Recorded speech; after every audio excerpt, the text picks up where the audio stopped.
ये लो madam. Thank you. और तू जल्दी कर, मुझे ऑफिस के लिए बहुत लेट हो रहा है। जी हाँ। मम्मा देखो ना, मुझसे टाई नहीं बंध रही। लाओ मैं बांध देती हूँ।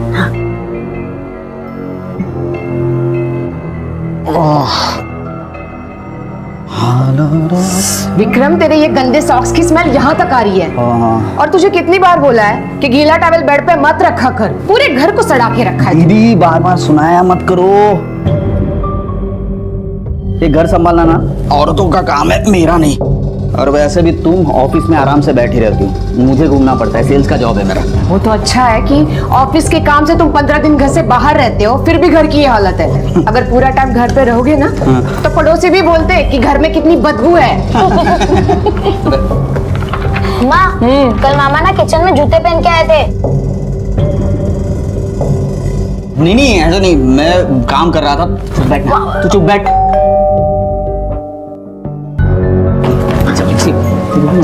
मैं देखती हूँ।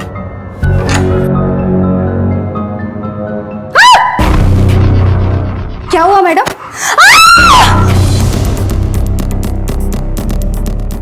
क्या हुआ? वेजिटेरियन लोगों की सोसाइटी है, यहाँ पे कोई चिकन नहीं लाता। किसने किया होगा? कौन है? हाँ, कौन है? कौन है वहां पे?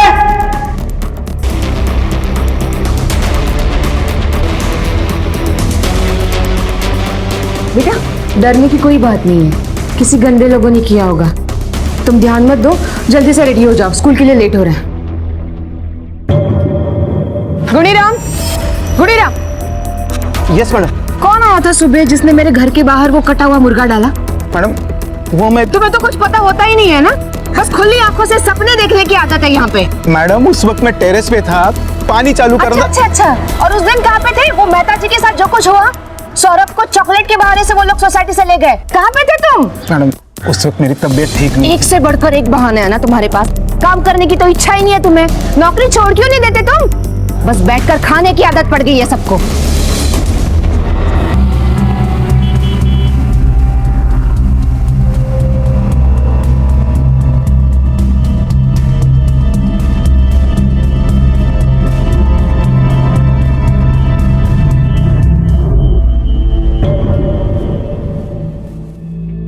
Good morning. Good morning.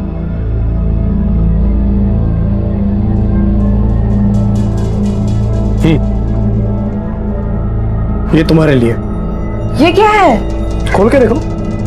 Wow, raise.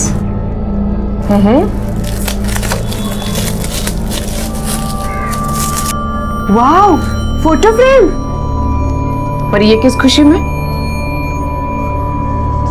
ये तुम्हें खुश देखने की खुशी में। एक बार शादी हो जाने दो, फिर देख बहुत सरप्राइज मिलेंगे। शादी हुई नहीं है अब तक, पहले हो जाने दो। और वैसे भी ये ऑफिस है, यहाँ पर इतना रोमांटिक होने का कोई फायदा नहीं है। अच्छा एक मिनट। हेलो, कौन हो ये जानकर क्या करोगी मैडम? आपके लिए खबर यह है कि आपका बेटा जो फ्यूचर सक्सेस क्लास में पढ़ता है, अभी 10 मिनट बाद उसका क्लास छूटेगा। उसके बाद वो सीधा हमारे कब्जे में होगा। बचा सकती हो तो बचा लो अपने बेटे को। कौन बात कर रहा है? हेलो हेलो हेलो, कौन बात कर रहा है? राजेश, मुझे अभी जाना पड़ेगा। क्या हुआ? किसका फोन था? मैं तुमसे बाद में बात करती हूँ। लेकिन फोन किसका था?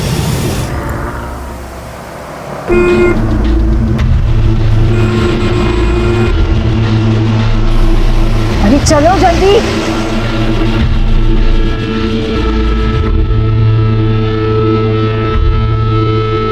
भैया, ट्यूशन छूट गई? हाँ मैडम, बस अभी छूटता ही है।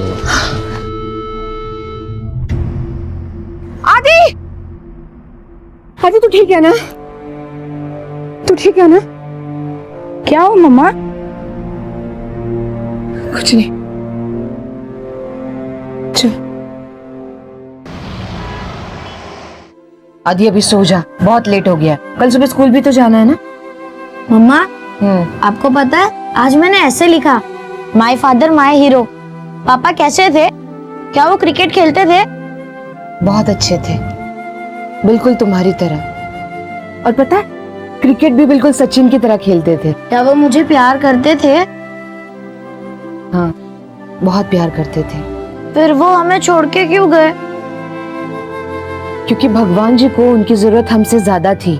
मम्मा, जब पापा का एक्सीडेंट हुआ था तब मैं कितना बड़ा था? बहुत छोटा था। आदि, अब और सवाल नहीं है, सो जा। नूर नजर लख्त जिगर, बंदा आपकी खिदमत में हाजिर है, रहती दुनिया के ताक के लिए। क्या बोला आपने?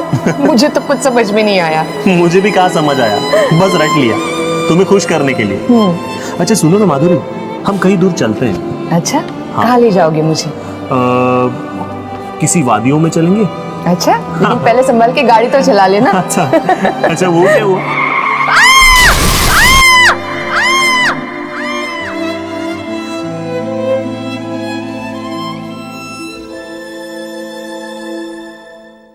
रेशमा, आदि स्कूल से आ जाए तो उसे सब्जी रोटी खिला देना, ठीक है?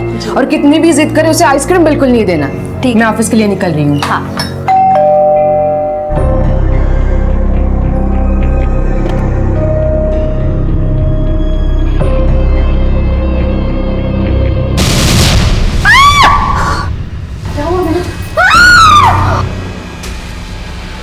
मिसेस देसाई, आप यार फिर किसी ने, आप ठीक हो? मिसेस देसाई, मुझे चिंता हो रही है आपकी। कल यहाँ पर किसी ने चिकन काट के डाल दिया था, आज ये सांप यहाँ पर। देखिए, आप अपने आप को अकेला मत समझिए, मैं हूँ आपके साथ। मैं अपनी चिंता खुद कर सकती हूँ। तुम जाओ यहाँ से, जाओ। मिसेस देसाई,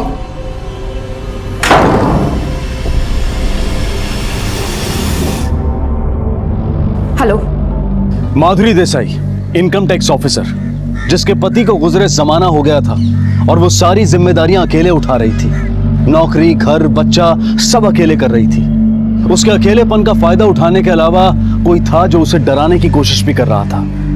कौन था ये और ऐसा क्यों कर रहा था? माधुरी एक मजबूत इरादों वाली पढ़ी लिखी औरत थी। क्यों वो अपने साथ हो रही इन घटनाओं की पुलिस कंप्लेंट नहीं कर रही थी? क्यों वो सब कुछ चुपचाप सहन कर रही थी? क्या ये उसकी कोई मजबूरी थी या फिर वो भी एक आम इंसान की तरह पुलिस के पास जाने से कतरा रही थी? वजह जो भी हो, वो एक अन्याय को, एक अपराध को शह दे रही थी। अपराध करने वाला जितना बड़ा अपराधी होता है, उसे सहन करने वाला भी उतना ही बड़ा दोषी होता है, क्योंकि वो अपराध को बर्दाश्त करके उसे बढ़ावा दे रहा होता है, जो आज नहीं तो कल एक भयंकर परिणाम के साथ आपके सामने आता है। और यही गलती माधुरी ने भी की थी, जिसका खामियाजा उसे भुगतना पड़ा। आदित्य मामा, तुम रो मत, चुप हो जाओ, आ जाएगी मम्मी। कहाँ है मम्मी? अभी तक क्यों नहीं आई? हो सकता है ऑफिस की काम की वजह से लेट हो गई हो। हाँ, तुम रो मत, चुप हो जाओ, शायद रास्ते में ही हो मम्मी।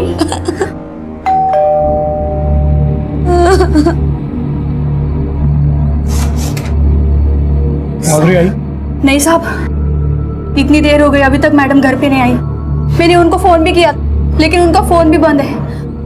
इतनी देर हो गई, इसलिए मैंने आपको फोन किया।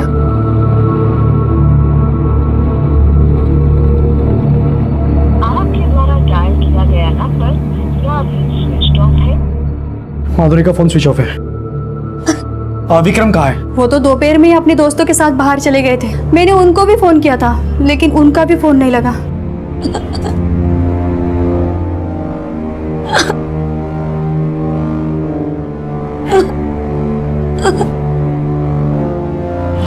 आदित्य, मत रोना, सब ठीक हो जाएगा। मैं आया हूं ना, सब ठीक हो जाएगा।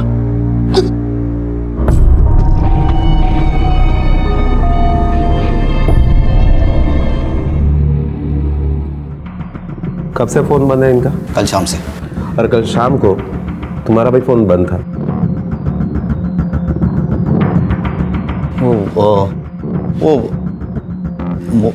मोबाइल की बैटरी लो थी, फिर बाद में स्विच ऑफ हो गया। तुम इनके सगे भाई हो? हाँ सर। क्या काम करते हो? कंपनी में सेल्स ऑफिसर हूँ। काम की वजह से शहर से बाहर रहता हूँ। आखिरी बार कब देखा था तुमने माधुरी को? कल सुबह ऑफिस जाते वक्त। अरे माधुरी का बेटा अब कहाँ है वो? घर पे आया के साथ। तुम्हारे घर में और कितने लोग हैं? हम 3 लोग हैं सर, और कोई नहीं। और तुम माधुरी के साथ ही काम करते हो ना? जी, मैं भी इनकम टैक्स ऑफिसर हूँ। हम दोनों सेम रैंक पे काम करते हैं। तुमने माधुरी को सबसे आखिरी बार कब देखा है? कल दोपहर में साथ में लंच करने के लिए गए थे। अच्छा ये देखो, नए शादी के इनविटेशन कार्ड का सैंपल, इसे छपने दे। अच्छा है पर इसका कलर थोड़ा सा मतलब। एक्सक्यूज मी, मैं अभी आई।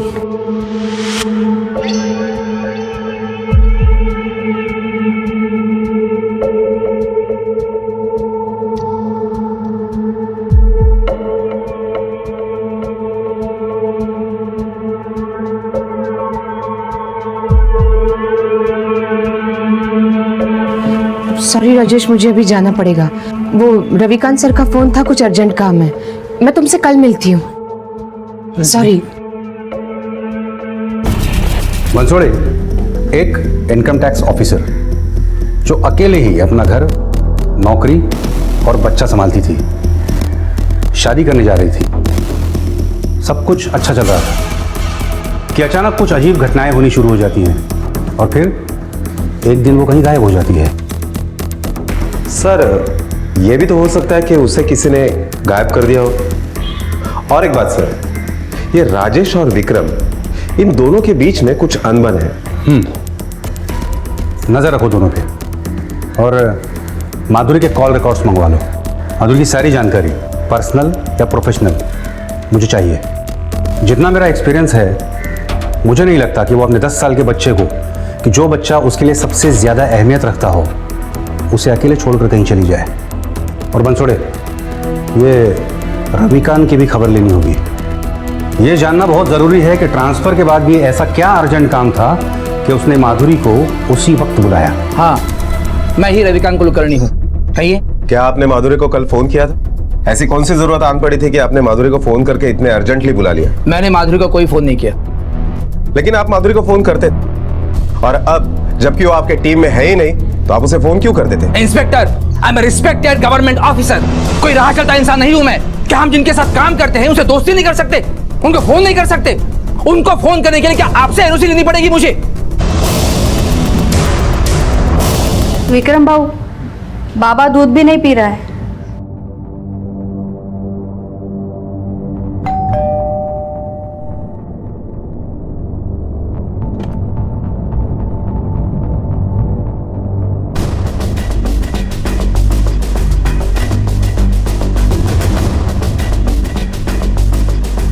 तुम कौन हो?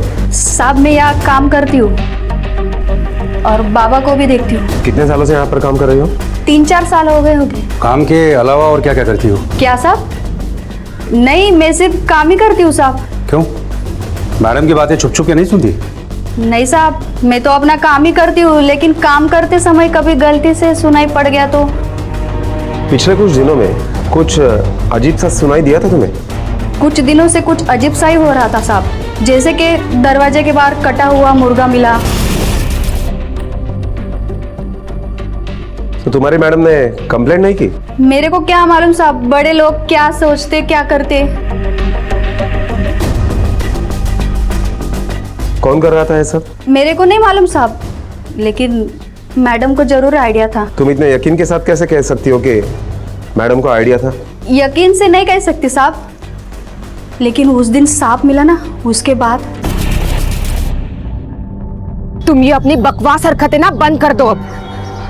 मैं सब कुछ जानती हूँ, और एक बात कान खोल के समझ लो, मैं डरने वालों में से नहीं हूँ। और हम दोनों के बीच जो कुछ भी था ना, सब कुछ खत्म हो चुका है। सब कुछ मतलब सब कुछ। आप जानते हैं माधुरी को किसी पे शक था? साहब, पूछा भी तो बताती नहीं थी। समझती कहाँ थी मुझे कुछ। कितनी बार बताया था, इस समाज में रहना है तो कुछ कायदे है, कानून है, पर वो साहब हमारे बीच में बातें कम, झगड़ा ज़्यादा होता था। मजाक उड़ा रहे हैं मेरे लोग। समाज में मुंह दिखाने के लायक नहीं रहा मैं। क्यों? ऐसे क्या हो गया? कैसी कैसी बातें कर रहे तुम्हारे बारे में मालूम है तुम्हें? हाँ, शादी करने चली है तुम्हारी बहन, इतना बड़ा बेटा लेकर। लोगों को क्या समझ में नहीं आता क्यों शादी करना चाहती हो तुम? अपने बेटे के बारे में सोचने के बजाय खुद के शादी के बारे में सोच रही है तुम। भाड़ में जाओ तुम और तुम्हारा ये समाज। और ये शादी मैं अपने लिए नहीं, अपने बेटे के लिए कर रही हूँ, ताकि उसे बाप का प्यार मिले। सौतेला बाप बड़ा प्यार करेगा ना उसे। राजेश दूसरे लोगों की तरह नहीं है, और मैं जो कुछ भी कर रही हूँ बहुत सोच समझ के कर रही हूँ। और तू मेरी चिंता छोड़ और खुद की चिंता कर। मैंने आदित्य को देखा है, दूसरे बच्चों को उनके पापा के साथ देखकर बहुत दुखी हो जाता है। विक्रम, ये मेरी नहीं आदित्य की जरूरत है, और अपने बेटे की खुशी के लिए मैं कुछ भी करूंगी। और क्या आपने कभी ये जानने की कोशिश नहीं की कि वो कौन था जो माधुरी को परेशान कर रहा था? नहीं, क्योंकि जब भी उनसे पूछता था तो वो बोलती थी मैं संभाल लूंगी। रेशमा, फोन के अलावा कभी उनके साथ किसी का कोई झगड़ा सुना या देखा था? देखा नहीं था साहब, लेकिन सुना है बिल्डिंग के लोगों से। ऊपर वाले फ्लैट में जो अमर नाम का लड़का रहता है, 4-5 दिन पहले उसके साथ मैडम का जोरदार झगड़ा हुआ था। थैंक यू मिसेस देसाई, सच में हेल्प करने के लिए। नहीं तो मेरे सीए ने मेरे को जवाब ही दे दिया था। मैं टैक्स मैंने पूरा भरा है, पूरा। मिसेस देसाई, मुझे ना ये जो पेज है ना, ये तो बिल्कुल ही समझ नहीं आया मुझे। ये जो फिगर है ना, ये बिल्कुल ही समझ नहीं आई। ये मुझे कुछ बताता ही नहीं है, और मैं सीए को हमेशा बोलता रहता हूँ भाई बता। उठ उठ और निकल यहाँ से, निकल जा, वरना जूते मार के तुझे घर से बाहर निकालूंगी। निकल जा। जूते क्यों मिसेस देसाई? मैं तो अपनी फाइल के लिए। सुना नहीं? निकल निकल जा मेरे घर से। अकेली औरत देख के फायदा उठाना चाहता है। मैं क्या कहता हूँ माधुरी जी, आप पुलिस को फोन लगाइए और इसको अंदर कराइए। नहीं, मैं टैक्स। दोबारा अगर मेरी तरफ आंख उठा के भी देखा ना तो तेरी आंखें फोड़ दूंगी मैं।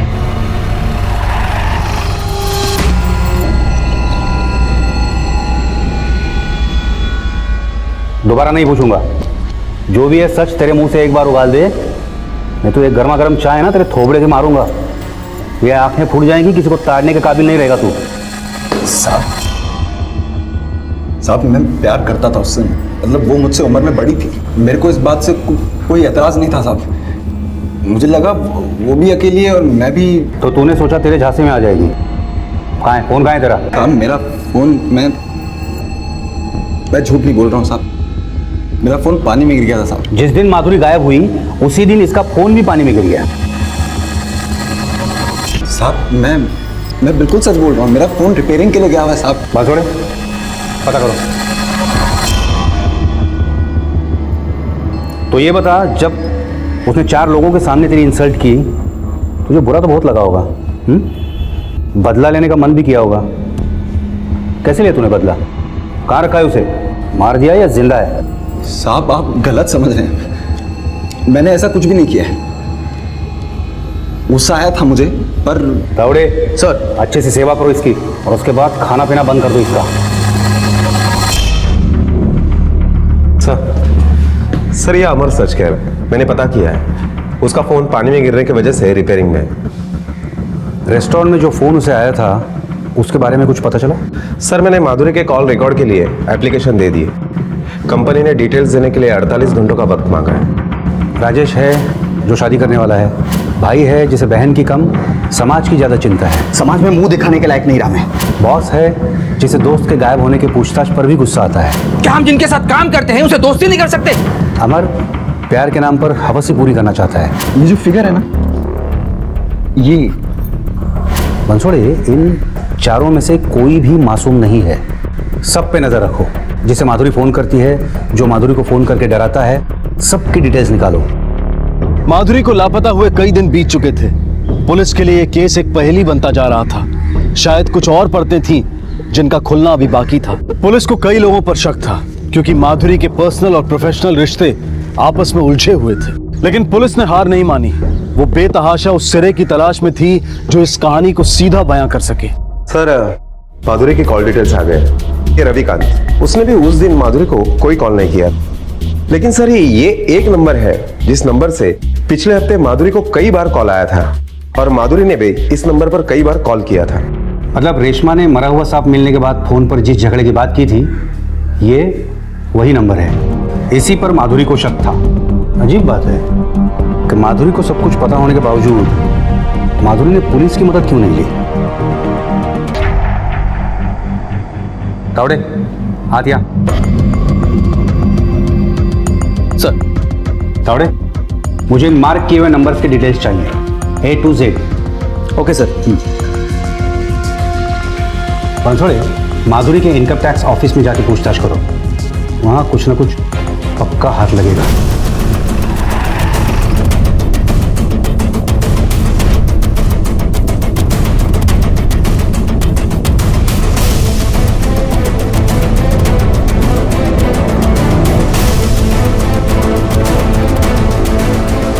हम गरीब बड़े लोगों की बात क्या बताएंगे साहब, सब एक जैसे।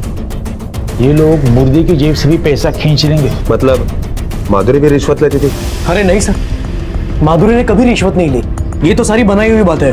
वैसे भी आपको तो पता होगा, इनकम टैक्स वाले बदनाम है इस चीज के लिए। शायद किसने ली हो, लेकिन माधुरी ऐसी नहीं है। She is a clean officer. साहब, रविकांत सर पागल थे एकदम मैडम के लिए, उन दोनों का लफड़ा भी चालू था। बकवास है, झूठ है ये सब। कोई अगर अपने कलीग के साथ कॉफी पी ले, खाना खा ले या हंसकर बात कर ले, तो ये लोग कहने लगते हैं इन दोनों का चक्कर चल रहा है, अफेयर है इन दोनों का। ऐसा कुछ भी नहीं। अगर उसका ऐसा रिकॉर्ड होता तो मैं क्यों उसके साथ शादी करता? सर माधुरी देसाई को जिस नंबर से फोन आता था उसी का दूसरा नंबर है, उसी के नाम पर रजिस्टर है। देखिए,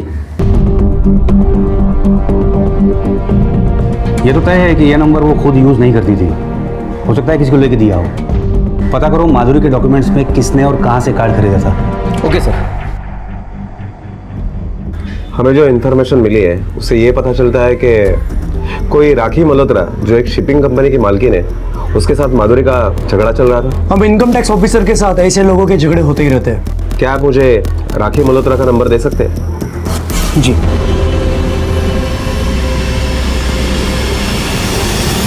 एक जिम्मेदार इनकम टैक्स ऑफिसर लापता है और आपको उससे ज्यादा इस बात का अफसोस है कि आपको पुलिस स्टेशन में आना पड़ा। जिम्मेदार माय फुट।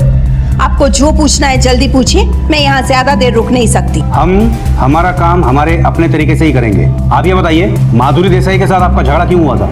किस वजह से आप दोनों में अनबन थी? She is a corrupt officer. वो कोई जिम्मेदार ईमानदार नहीं है। क्या हुआ था आपके बीच? मेरी उसके साथ पहली बार तब मुलाकात हुई थी जब मेरे घर इनकम टैक्स डिपार्टमेंट का नोटिस आया था। मेरे सारे ड्यूज क्लियर है, फिर मेरे समझ में नहीं आ रहा है कि मुझे ये नोटिस किस बात की आई है। रिलैक्स मिसेस मल्होत्रा, मैं एक बार चेक कर लेती हूँ आपकी file. Sorry.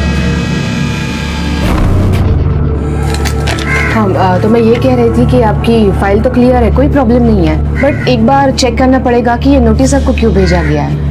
Don't worry, tension मत लीजिए। Excuse me.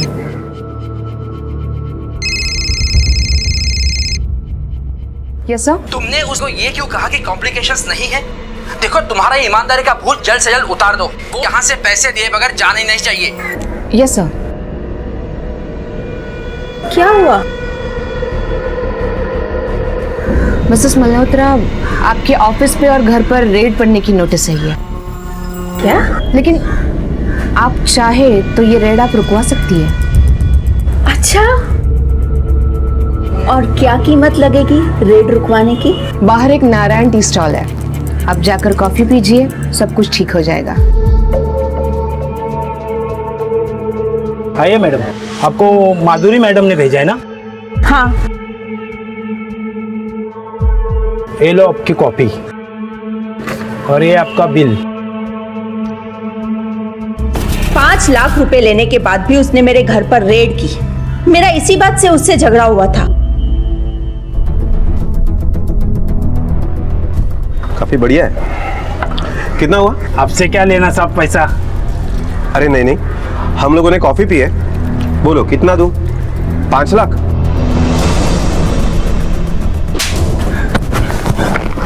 बोल, माधुरी का पैसा तू किसके पास पहुंचाता था?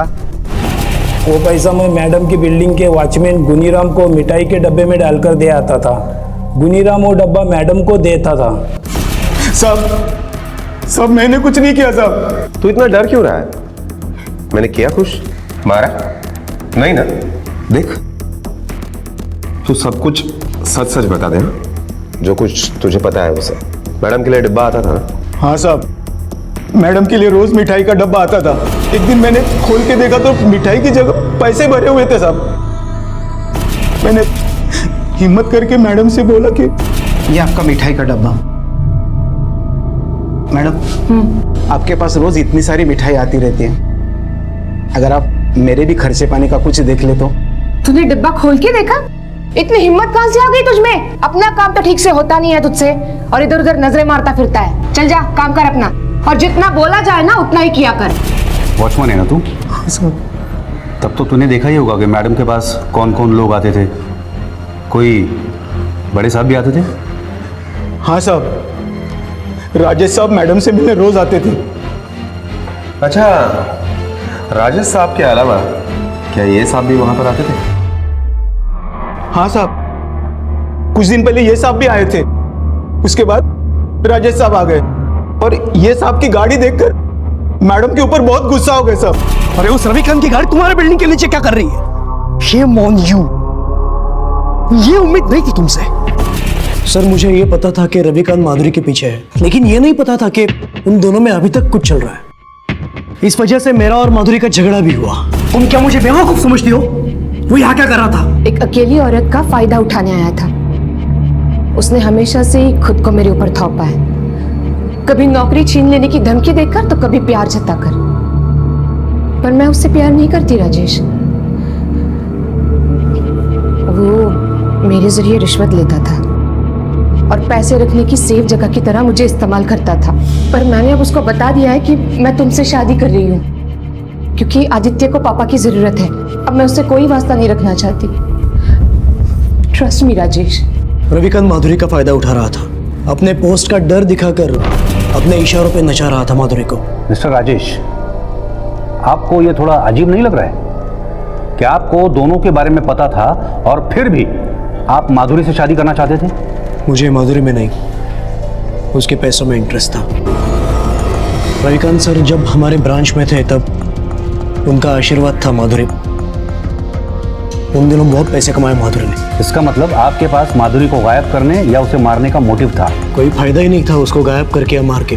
ब्लैक मनी कहा है ये सिर्फ माधुरी जानती है, और माधुरी इतनी भी कमजोर नहीं है कि कोई उसे पूछे और वो बता दे। जब पैसा मिलेगा ही नहीं तो ये सब करके फायदा क्या है? एक अकेली औरत अपने आत्मसम्मान के साथ जीने की जितनी कोशिश करती है, उससे दुगनी कोशिश इस सभ्य समाज में इंसान के रूप में छिपे भेड़िए उसे तार तार करने की करते हैं। माधुरी के आसपास भी ऐसे भेड़ियों की भरमार। रविकांत जो अपने ओहदे का फायदा उठाकर उसका इस्तेमाल करना चाहता था, दूसरा राजेश जो शादी के नाम पर उसके पैसे को अपना बनाना चाहता था, तीसरा अमर जिसकी आंखों में प्यार के नाम पर सिर्फ हवस दिखाई देती थी, और चौथा उसका भाई विक्रम जो भाई ना होकर कोई सामाजिक ठेकेदार बन बैठा था। एक और आदमी था जिससे माधुरी फोन पर बात किया करती थी। वो कौन है, उसका किस्सा क्या है, उसकी पहचान क्या है, कोई नहीं जानता था। शायद पुलिस से कोई बात अछूती रह गई थी जिसका फायदा उस आदमी को मिल रहा था। माधुरी के लापता होने की गुत्थी सुलझ ही नहीं रही थी। पुलिस को राजेश पर शक था, लेकिन माधुरी के लापता होने के समय राजेश ऑफिस में ही था, और ये बात साबित कर रही थी ऑफिस की सीसीटीवी फुटेज। इस हताशा के दौर में पुलिस के हाथ एक उम्मीद लगी। मोबाइल कंपनी से माधुरी का अपडेटेड स्टेटमेंट आ गया था, जिसकी कहानी कुछ और ही थी। माधुरी 20 नवंबर को गायब हो गई थी, और उसके जिस फोन को हम 20 तारीख के बाद ऑफ मान रहे थे वो दरअसल 21 को ऑन हुआ था। और क्योंकि माधुरी की बिलिंग साइकिल डेट 20 तारीख की है, इसलिए ये रिकॉर्ड हमें पहले नहीं मिल पाया। लेकिन इस नए स्टेटमेंट में ये साफ दिखाई दे रहा है कि माधुरी के मोबाइल से 21 तारीख को सुबह दुबई के लैंडलाइन पर कॉल किया गया था। उस वक्त माधुरी के फोन का लोकेशन माहिम था। और ये नंबर दुबई में किसी करीम काजी के नाम से रजिस्टर्ड है। वो दुबई में रहता है। अच्छी खबर यह है सर कि वो करीम काजी किसी काम की वजह से इंडिया आया है, और वो भी माहिम में ही रह रहा है। और दूसरी खबर यह है सर कि विक्रम के फोन रिकॉर्ड से यह पता चलता है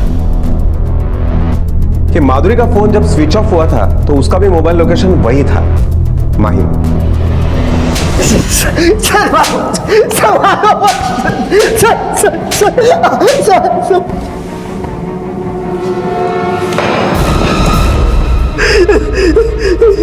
ये इतना तबीयत पानी काफी है या और सिकाई करे तेरी? सर बता रहा हूँ, मैं बता रहा हूँ। जिस दिन माधुरी माहिम में थी तू भी वहां था, क्या कर रहा था तू माहिम में? सर उसका चक्कर चल रहा था एक मुसलमान लड़के के साथ। खानदान की नाक कटवाना चाहती थी वो। कैसे बचाई तूने खानदान की नाक? क्या किया? मैंने सोचा उस लड़के को सबक सिखाता हूँ ताकि वो माधुरी को छोड़ दे। तो उस दिन जब वो रेस्टोरेंट से निकली तो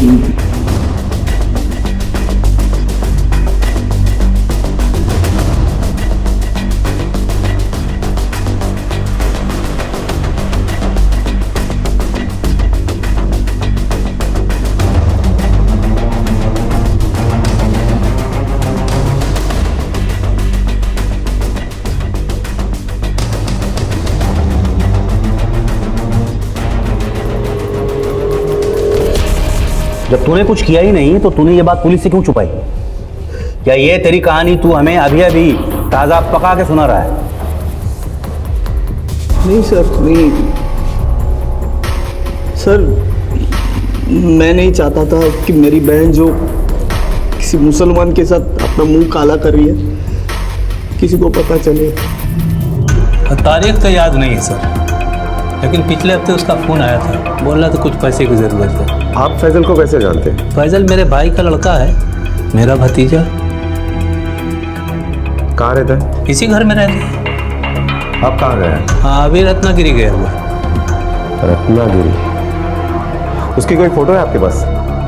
जी हाँ, फोटो है ना, देख लो। ये देखिए।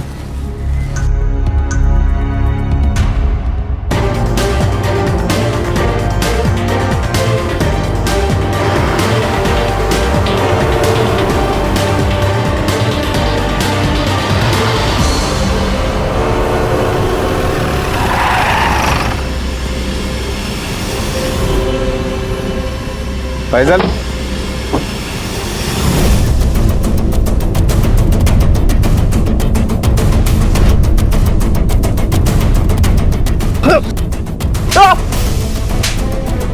चल।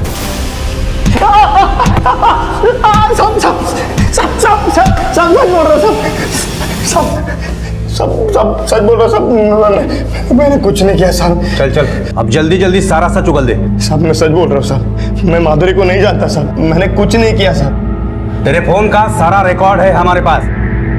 आदित्य के धमकी तूने ही दी थी ना? मैंने। आपके लिए खबर यह है कि आपका बेटा जो फ्यूचर सक्सेस क्लास में पढ़ता है, अभी 10 मिनट बाद उसका क्लास छूटेगा। उसके बाद वो सीधा हमारे कब्जे में होगा। किडनैपिंग? नहीं साहब, क्या बोल रहे हैं आप? 20 तारीख को माधुरी माहिम में थी, तू वहीं रहता है ना? हाँ साहब, लेकिन करीम काजी जिसे तूने दुबई 21 को सुबह माधुरी के फोन से फोन किया था, क्या उसे भी नहीं जानता? बनसोड़े, इसकी इतनी धुलाई करो कि इसके शरीर में एक भी हड्डी साबुत न बचे। साहब मैं एक बिल्डर के लिए काम करता था, उसी के इनकम टैक्स सेटलमेंट के लिए मैं माधुरी से मिला था साहब।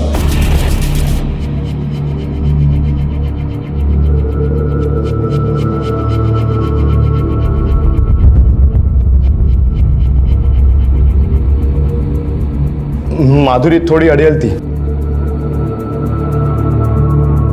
कुछ दिन मिलने जुलने के बाद हम दोस्त बन गए, फिर और नजदीकियां बढ़ी और कुछ वक्त के बाद हम दोनों एक दूसरे के बहुत करीब आ गए।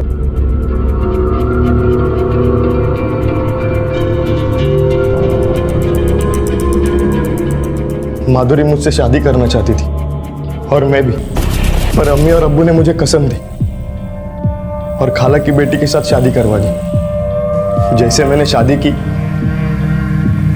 माधुरी ने मेरे साथ रिश्ता तोड़ दिया। मैं आज भी उसके साथ रहना चाहता था, लेकिन उसने साफ मना कर दिया। जब मुझसे रहा नहीं गया तो मैं उसको मिलने चला गया।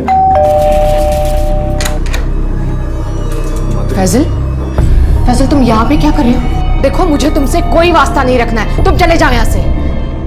माधुरी माधुरी मेरी बात तो सुन, मैं बहुत प्यार करता हूँ तुझसे, नहीं रह सकता तुम्हारी बिना। फैजल, मुझे तुमसे कोई रिश्ता नहीं रखना है, तुम जाओ यहाँ से।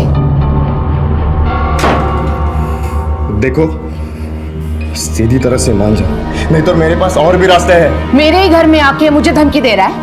हाँ, औकात क्या है तेरी? एक इनकम टैक्स ऑफिसर और बिल्डर के बीच का दलाल, यही औकात है तेरी। और अपने औकात के हिसाब से रह और निकल यहाँ से। निकल, निकल जा मेरे घर से। उसने मेरी इज्जत उतार दी।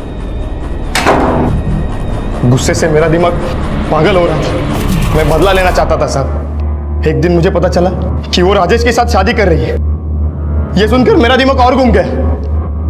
फिर उसी दिन मैंने उसको फोन किया। मैं राजेश के साथ शादी करूं या किसी और से, इसका तुमसे कोई वास्ता नहीं है। लोनावला के होटल में हमने एक वीडियो बनाया था। एक कपड़ा नहीं था तेरे बदन पे। सोच, अगर वो वीडियो लोगों ने देखा तो राजेश तो छोड़, दूसरा कोई भी तुझे घास नहीं डालेगा। मैंने उसे माहिम बुलाई। वो घर नहीं आई, पर आते ही उसने वीडियो मांगना शुरू किया। मैंने वो टालने के लिए उसे कहा कि वो वीडियो मेरे गांव के मोबाइल में है। तभी वो गांव जाकर वो वीडियो डिलीट करना चाहती थी, ताकि ये किस्सा यही खत्म हो जाए। फिर हम गांव जाने के लिए निकल गए। मैंने भी यही सोचा कि ये किस्सा आज के आज ही खत्म हो जाए। अब क्या हुआ? लगता है बाइक में कुछ प्रॉब्लम हो गया, उतरना पड़ेगा।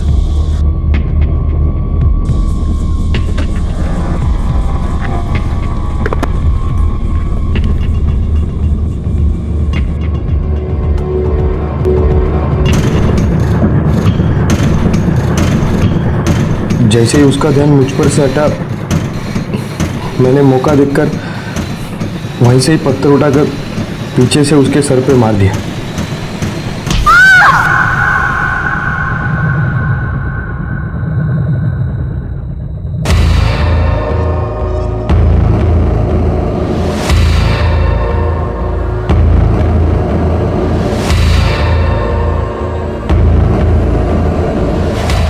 फिर उसके बाद मैंने उसको वहीं नीचे वाले जंगल में ले जाके दफना दिया। बता, कहां दफनाया उसे?